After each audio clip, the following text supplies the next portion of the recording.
Hello বন্ধুরা, আবার একটা নতুন ভিডিও নিয়ে আমি আপনাদের সামনে চলে এসেছি। যে আজকের যে ভিডিওটা দেখাতে চলছি খুবই গুরুত্বপূর্ণ এবং ইন্টারেস্টিং ভিডিও। হিন্দু ধর্মে কিছু কথা লেখা নেই, কিন্তু কিছু পণ্ডিতরা আছে সেই কথা থেকে উল্টে পাল্টে বলছে।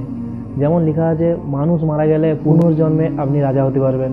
এই সব কথা কোনো শাস্ত্রে লেখা নেই, কিন্তু কিছু কিছু পণ্ডিত আছে সেই সব কথাগুলি আজকে বলছে।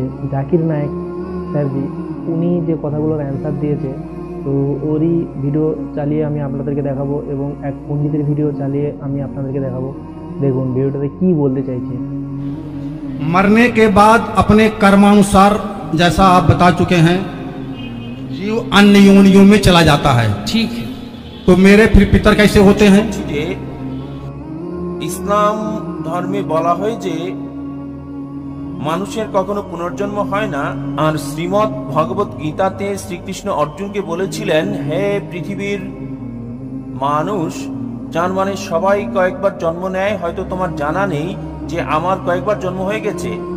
এই হিন্দু পণ্ডিতকে এই বৃদ্ধ ব্যক্তিটি পুনর্জন্মের সম্বন্ধে জিজ্ঞেস করলেন। তো দেখুন, প্রশ্ন শোনার পর এই পণ্ডিতজি কি উত্তর দিতে লাগলেন। আর ঠিক এই একই প্রশ্ন যখন ডক্টর জাকির নায়েককে জিজ্ঞেস করা হলো, তখন তিনি কি উত্তর দিলেন দেখুন।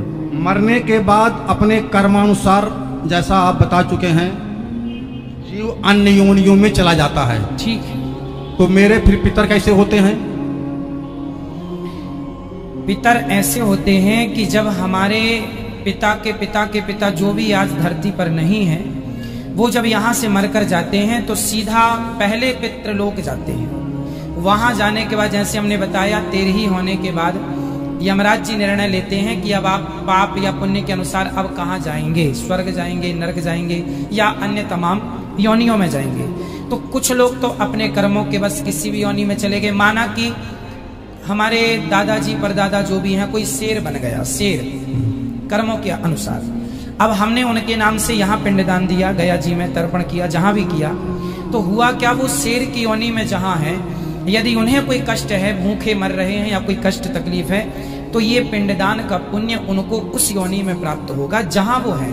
किसी भी योनि, बंदर से लेकर चींटी से लेकर हाथी तक जहां है वो उन्हें, यदि वो मनुष्य बने हैं तो मनुष्य की योनि में उनको प्राप्त हो जाएगा, जहां है वहां मिलेगा। ठीक है, परंतु कुछ लोग ऐसे होते हैं, ट्रेन लेट होने से हमें स्टेशनों में एक वेटिंग रूम बनाया जाता है, वेटिंग हॉल बनाया जाता है, जहां ट्रेन लेट हो गई तो आप वेट कर सकते हैं।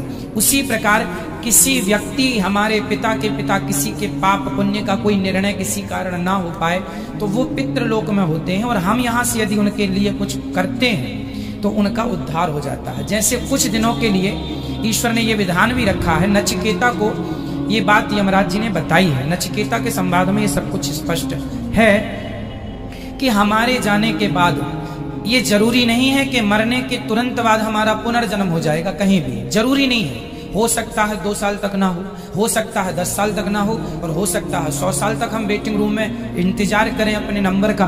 तो उन दिनों यदि हमारे पुत्र कोई तर्पण पिंड दान करता है तो वो हमें प्लस होगी। जैसे बच्चे को 33 नंबर में पास होना है, परंतु 31 नंबर आए हैं तो मास्टर जी अपनी तरफ से 2 नंबर दे देते हैं और ग्रेस लगा के पास कर देते हैं। उसी तरह मेरा जरा सा कोई पुण्य रह गया तो उस पुण्य के कारण मुझे वेटिंग रूम में डाल दिया जाएगा कि आपके बच्चे यदि आपके लिए कोई पुण्य करते हैं तो वो पुण्य मिला के फिर आपका मोक्ष या स्वर्ग की प्राप्ति करा दी जाएगी। तो उस इंतजार में हम पितृलोक में रहते हैं।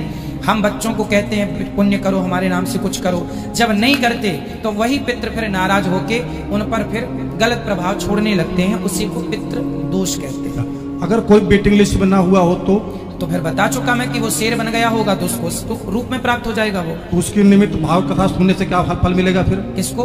भागवत कथा जो पोथी बैठा सुनते हैं, क्या फल आपने मिलेगा? देखिए, होता क्या है कि आपका कोई अपना आदमी अमेरिका में है और आपने उसके खाते में पैसे डाल दिए, तो उसके खाते में तुरंत पहुंच गया कि नहीं? अब वो उस पैसे से शराब पी ले या दूध पी ले या रोटी खा ले या मांस खा ले, आपने तो पैसे भेज दिए, अब वो उसका उपयोग अपने ढंग से करेगा। उसी प्रकार हमने तो पुण्य कर दिया अपने पूर्वजों के लिए, अब वो शेर बने हैं तो उनको मांस मिल जाएगा, गाय बने हैं तो चारा मिल जाएगा, इंसान बने हैं तो 56 भोग मिल जाएगा।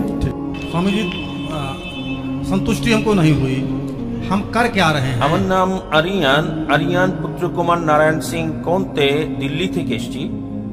আমি ভালো ইংরেজি বলতে পারি না, এজন্য আমি দুঃখিত। স্যার, আমি জিজ্ঞেস করতে চাই যে ভগবানের বানানো নিয়মে কি পরিবর্তন হতে থাকে? আমি এজন্য জিজ্ঞেস করছি যে ইসলাম ধর্মে বলা হয় যে মানুষের কখনো পুনর্জন্ম হয় না, আর শ্রীমদ্ ভগবত গীতাতে শ্রীকৃষ্ণ অর্জুনকে বলেছিলেন, হে পৃথিবীর মানুষ, যার মানে সবাই কয়েকবার জন্ম নেয়। হয়তো তোমার জানা নেই যে আমার কয়েকবার জন্ম হয়ে গেছে। আমি প্রথমে গীতাতে যে জ্ঞান দিয়েছিলাম তা প্রথমে মানুষকে দিয়েছিলাম, যাকে আপনারা সবাই নূহ আলাইহিস সালাম হিসেবে চিনে থাকেন। আবার পরের বার বলছে যে আমি সূর্যদেবকে এই জ্ঞান দিয়েছিলাম, এখন আমি আপনাকে এটা দিচ্ছি। তাহলে স্যার, আপনি কি বলতে পারেন যে মানুষের কি পুনর্জন্ম হয় নাকি হয় না? সময়ের সাথে সাথে কি ভগবানের দেওয়া নিয়মের কোনো পরিবর্তন হয় কিনা আমি জানতে চাই। দ্বিতীয় প্রশ্নটা ছিল পুনর্জন্মে বিশ্বাস করি কি না দ্বিতীয় জীবনে। এবার পুনর্জন্মের ব্যাপারে বললে ভগবত গীতা থেকে উদ্ধৃতি দিলেন, তবে বেদ হিন্দু ধর্মের সবচেয়ে পবিত্র গ্রন্থ। বেদ হচ্ছে প্রথম, এগুলো হচ্ছে শ্রুতি, তারপরে আসে হচ্ছে স্মৃতি। মহাভারতের অংশ হলো ভগবত গীতা। যদিও ভগবত গীতা বেশি পড়া হয় বেদের চেয়ে, তবে নির্ভরযোগ্যতার ক্ষেত্রে বেদ হচ্ছে উপরে।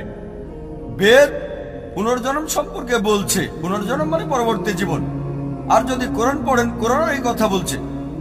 কোরআন বলছে আপনি পৃথিবীতে আসবেন, তারপর মারা যাবেন, আবার পুনরুত্থিত হবেন। পূর্ণ মানে পরবর্তী, জন্ম মানে জীবন, পুনর্জন্ম। কোথাও বেদ বলছে না জীবন মৃত্যু, জীবন মৃত্যু, জীবন মৃত্যু, কোথাও বলছে না এই কথা, কোথাও বলেনি। ভগবত গীতাও এ ব্যাপারে কিছু বলেনি। আপনি যে উদ্ধৃতিটা দিয়েছেন ভগবত গীতা অধ্যায় 4 অনুচ্ছেদ 22, আমি রেফারেন্সটা দিচ্ছি। এটা ভগবত গীতায় উল্লেখ আছে। হিন্দুদের মতে এটা সর্বশক্ত ঈশ্বরের বাণী। তাতে বলা হয়েছে যেহেতু মানুষ কাপড় পরিবর্তন করে, পুরাতন কাপড় ফেলে দেয়, নতুন কাপড় পরিধান করে, একইভাবে আত্মা নতুন দেহের ভেতরে যায়। পুরাতন দেহকে ফেলে দিয়ে নতুন দেহে যায়, আমার কোনো সমস্যা নেই।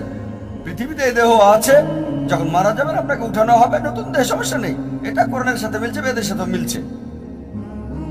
তবে এই দর্শন যেটা বললেন পুনর্জন্মের ব্যাপারে সংস্কৃত ভাষায় বলা হয়েছে সংস্কারা,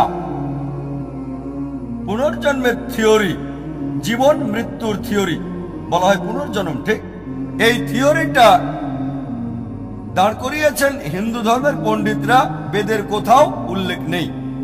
কেন? কারণ তারা ব্যাখ্যা দিতে পারতো না। কেন কিছু লোক দেব, কিছু লোক ধনী, কিছু লোকের জন্ম গরিব পরিবারে, কিছু লোকের সুস্বাস্থ্য আছে, কিছু লোকের বংশগত হৃদরোগ আছে। ঈশ্বর এমন অবিচার করছেন কেন? তারা এর কোনো ব্যাখ্যা দিতে পারেনি। তাই তারা একটা দর্শন নিয়ে এলো জীবন মৃত্যুর, কর্ম আর ধর্ম। কর্ম হচ্ছে কাজ, ক্রিয়া, ধর্ম হচ্ছে বিধান। তাহলে ব্যাখ্যা কি কেন ঈশ্বর অবিচার করছেন? কেন একজন মানুষ হৃদরোগ নিয়ে জন্ম নেবে? শেষ জীবনে সে কিছু পাপ করেছিল। এই দর্শন অনুমান হিন্দু ধর্মের পণ্ডিতদের, এটা বেদের নয়। তাই তারা এই দর্শন নিয়ে এলো আর বলল যদি ভালো কাজ করো পরবর্তী জীবনে উঁচু জাতে জন্ম নেবে তোমরা। আর হিন্দু ধর্মের বিশ্বজনীন ভ্রাতৃত্ব হচ্ছে সব জীবন্ত প্রাণী ভাই। তাই হতে পারে কখনো জন্মাবেন তেলাপোকা হয়ে, কখনো বা ইঁদুর হয়ে, কখনো বিড়াল হয়ে, কখনো কুকুর, কখনো মানুষ হিসেবে। মানুষ হচ্ছে সর্বোচ্চ লেভেল। ভালো কাজ করলে উঁচু লেভেলে জন্মাবেন, খারাপ কাজ করলে নিচু জাতে জন্মাবেন। আপনি মানুষ হয়ে জন্মাতে পারবেন 7 বার। কতবার? 7 বার। এটা হিন্দু পণ্ডিতদের দর্শন, যেটাকে বলা হয় সংস্কারা। দুটি প্রশ্ন জানার পর কোনটি ঠিক সেটা কমেন্ট করে আমাকে জানাবেন। ডক্টর জাকির নায়েকের কাছে সমস্ত কিছু বিস্তারিত জানলাম।